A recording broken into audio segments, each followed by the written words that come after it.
নমস্কাৰ, মই বিমলা বুঢ়াগোহাঁই আপোনালোক সকলোকে মোৰ চেনেলৰ অন্য এটা ভিডিঅ'লৈ পুনৰবাৰ স্বাগতম জনাইছোঁ। আশা কৰোঁ আপোনালোক সকলোৱে ভালে আছে।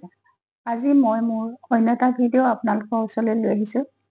আজি মোৰ ভিডিঅ'টো হ'ল 12 এপ্ৰিল শনিবাৰ। সেইদিনা হ'ব চ'ত মাহৰ চ'ত পূৰ্ণিমা। সেইদিনাই বাবা হনুমান জন্ম হৈছিল। সেইবাবে সেইদিনা হনুমান মন্দিৰত হনুমান জয়ন্তী হিচাপে সকলো হনুমান ভক্তই পালন কৰে আৰু পূজা অৰ্চনা কৰে। সেইদিনা আমি হনুমান মন্দিৰত গৈ সকলোৱে ধূপ বন্তি জ্বলাই সেৱা প্ৰাৰ্থনা হনুমান বাবাক কৰিব লাগে। হনুমান বাবা হ'ল সংকটমোচক হনুমান।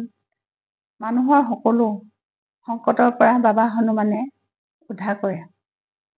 মানুহৰ যদি বহুত ধাৰ্মিক হয়, ধাৰ্মিকৰ কাৰণে হনুমান বাবাৰ চৰণত গৈ যদি সেৱা প্ৰাৰ্থনা কৰি তেওঁৰ চৰণত নিবেদন কৰে, তেতিয়াহ'লেও হনুমান বাবাই তেওঁক ধাৰ্মিকৰ পৰা মুক্তি কৰি দিয়ে।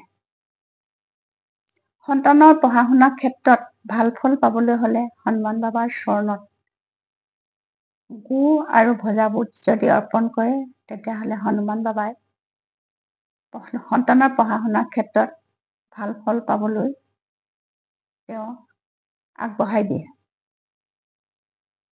হনুমান বাবাৰ চৰণত সেইদিনা যদি 5টা লং এখন কাপোৰত বান্ধি বাবাৰ চৰণত যদি অৰ্পণ কৰে, তেতিয়াহ'লে হনুমান বাবাই ঘৰখনলৈ ধন টকা পইচা অহাৰ ৰাস্তা মুকলি কৰি দিয়ে। সেইদিনা যদি অৰেঞ্জ কালাৰ সেন্দুৰ আৰু চামেলি তেল বাবাৰ চৰণত অৰ্পণ কৰি ৰাম ৰাম বুলি 8 বাৰ যদি ৰামৰ নাম লয়, তেতিয়াহ'লে হনুমান বাবাই ঘৰখনৰ সকলো বিপদ আপদৰ পৰা মুক্ত কৰি দিয়ে। আৰু সেইদিনা 108 বাৰ হনুমান চালিচা পাঠ কৰিব পাৰিলে মানুহৰ সকলো বিপদ আপদ বাধাৰ বিঘিনিবোৰ দূৰ কৰি দিয়ে।